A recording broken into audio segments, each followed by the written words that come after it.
is Clayton Howe's Entertainment X. For this episode, I chat with Andy Einhorn, and we cover so much from his early inspirations of piano in elementary school to treating others the way you want to be treated, the concept of a guest conductor and what it means to him, and how nothing is gained by being upset. We also talk about his extensive resume, touching on Hello Dolly and Carousel on Broadway and so much more. So I hope you enjoy this part one with Andy Einhorn. We're back. I'm Clayton Howe, and today with me on Zoom is Andy Einhorn. Andy, thank you for joining me today. Thank you for having me. There's so much I want to talk about. Quite a resume. I promise I won't make you list all the credits and all the people you've worked with. Before we get to that, I want to take it back to the beginning of time for you. What were your entertainment dreams growing up? Oh, that's a great question. Well, I always somehow knew that I wanted to conduct on Broadway. Okay. And I remember from an early age, I fell in love with music and theater at a very early age. I grew up in Texas, in Houston, and I remember so vividly the exact moment that I knew that I wanted to play piano. I was sitting in the music room at my elementary school watching the elementary school music teacher play piano, and bless her heart, she was not a gifted pianist, but she did have the love and the passion for music. And I just remember being in awe of watching her hands on the keys and her feet on the pedals. And there was something about the combination of watching that and hearing what was coming out of the instrument. And I so vividly remember coming home and saying to my mother, I want to take piano. And she said, well, okay, but if we buy a piano and you don't practice, we're going to Hawaii and we're selling it and going on vacation. But from there and from performing in shows at an early age, I just fell in love with theater. And I really do recall sitting in shows in Houston at Theater Under the Stars, and the person that I watched was the conductor.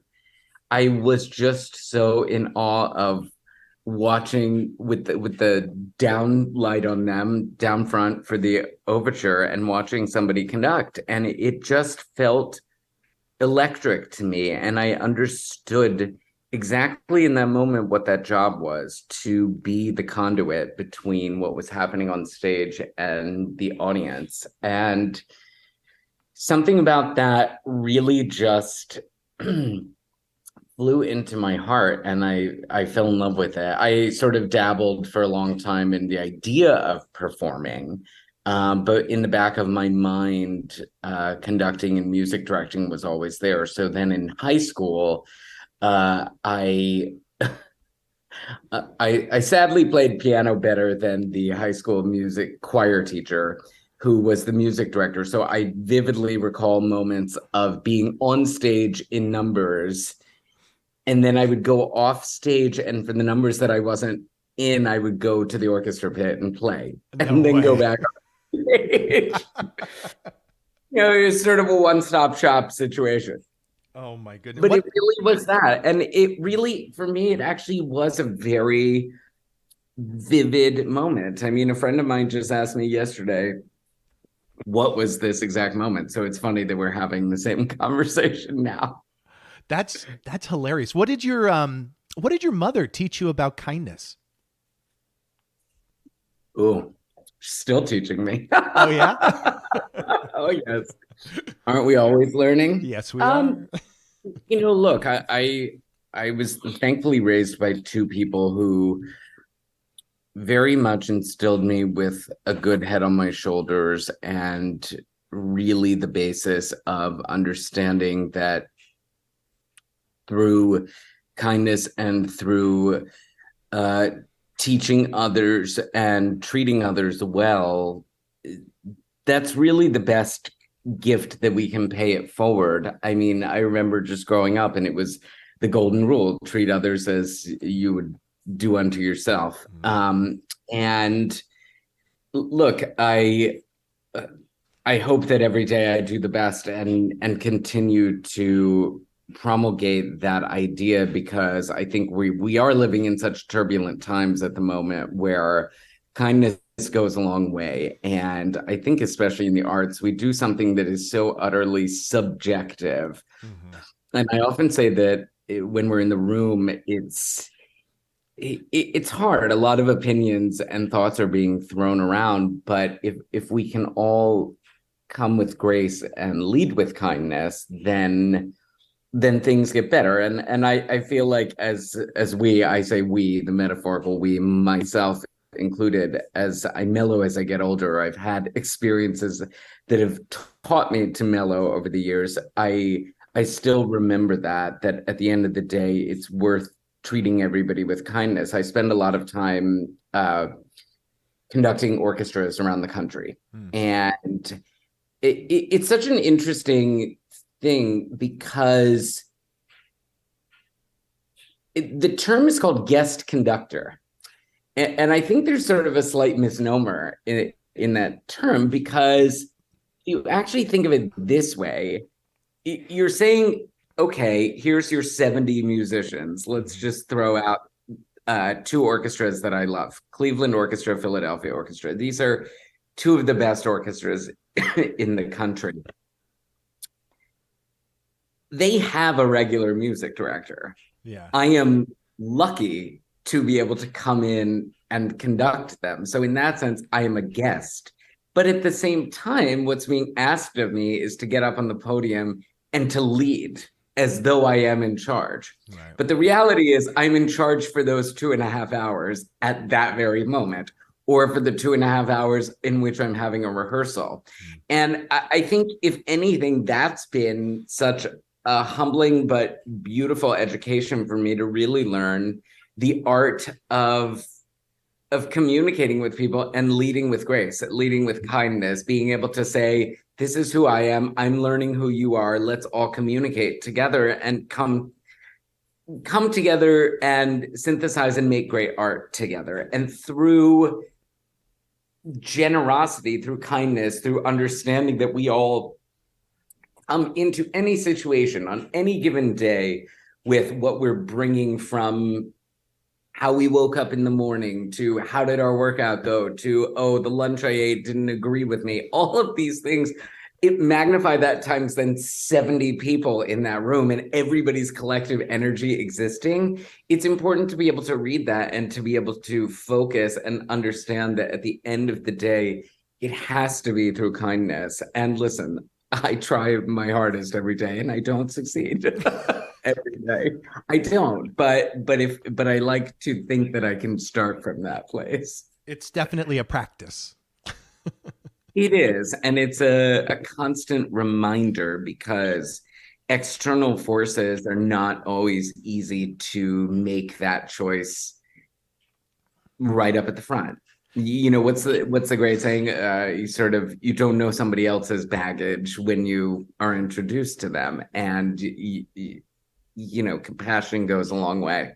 Well, when you have so many humans involved, like playing in an orchestra and conducting, error is bound to happen. It's human. It's just human. Do you have a self-talk or like a mantra, you know, when you find yourself getting a little uppity, so to speak, to just bring it back down or to continue with that kindness? Is there any conversation you have with yourself?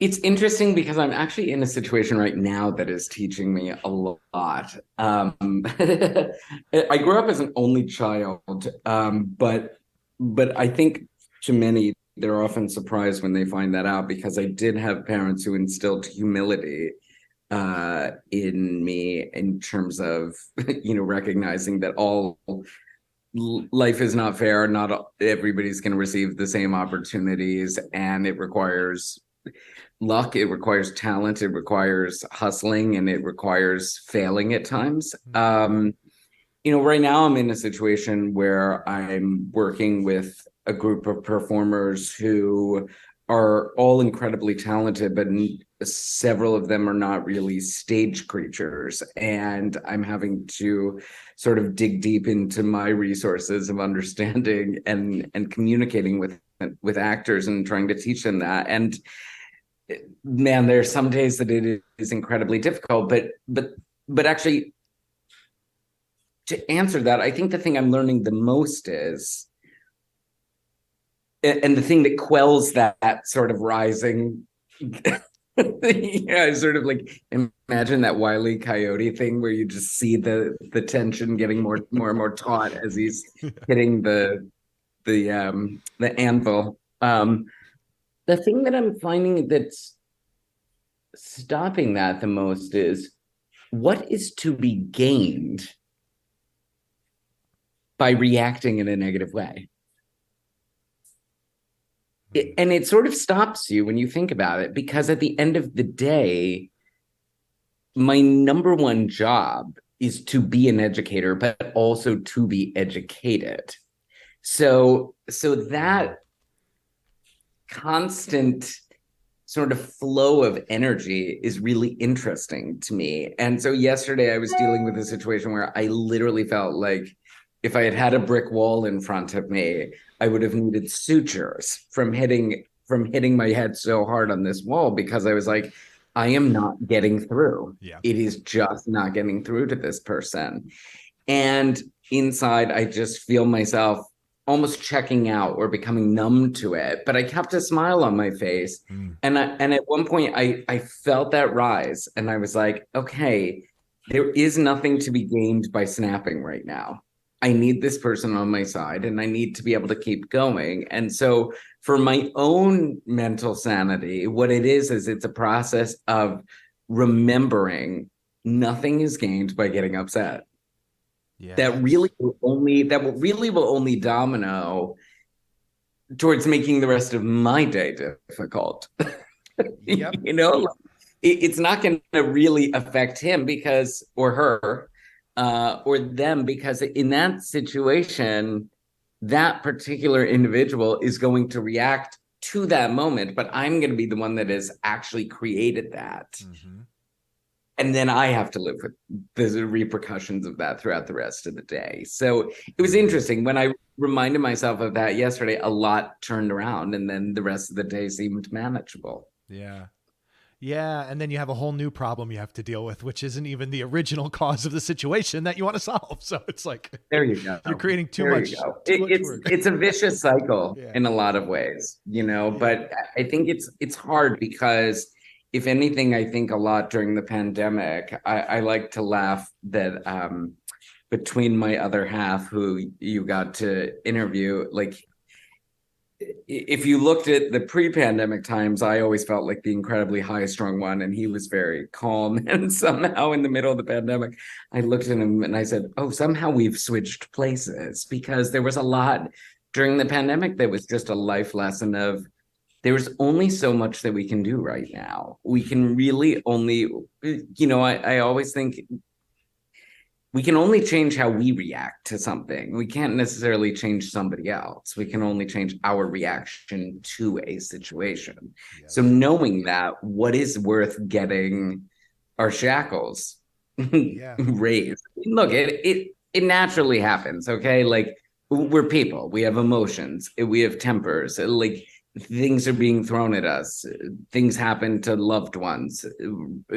We react to the outside world constantly. It's always there. There's always going to be something.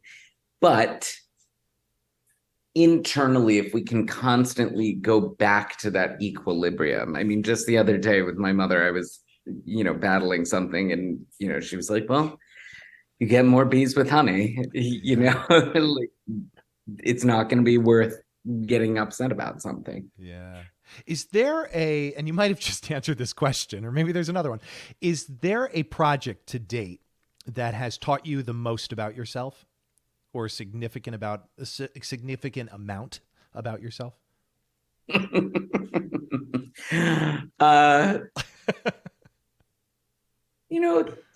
That's a really interesting question. I can't necessarily pinpoint one project per se, but I can definitely tell you that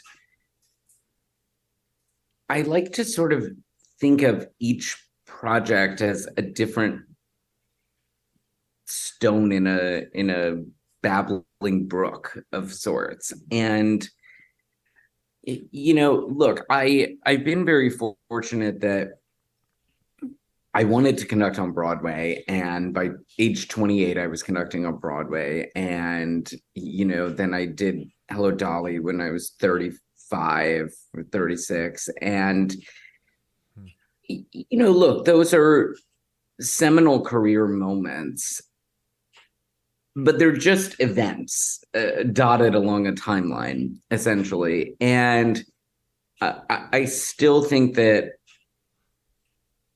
because of many of the artists that I get to work with who are at the top of their game, I constantly seek the idea of learning from people. And so, look, if you were to ask me about a specific project, I could definitely say, this is what I learned doing this project. I think my evolution during my Hello Dolly / Carousel years was really transformative, because I felt the biggest shift in my position as artist / human through that, because of well, you can do the research of who I was working for at the time. Yes. Anyone listening knows.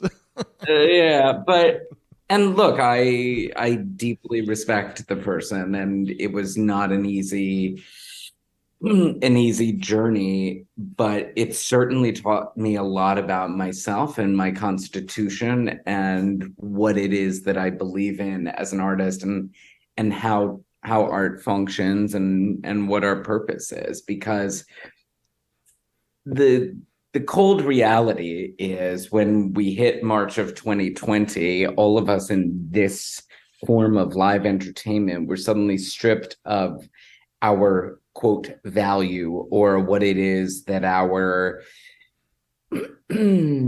what our livelihoods are, and a lot of identity being wrapped up in that can be troubling and difficult.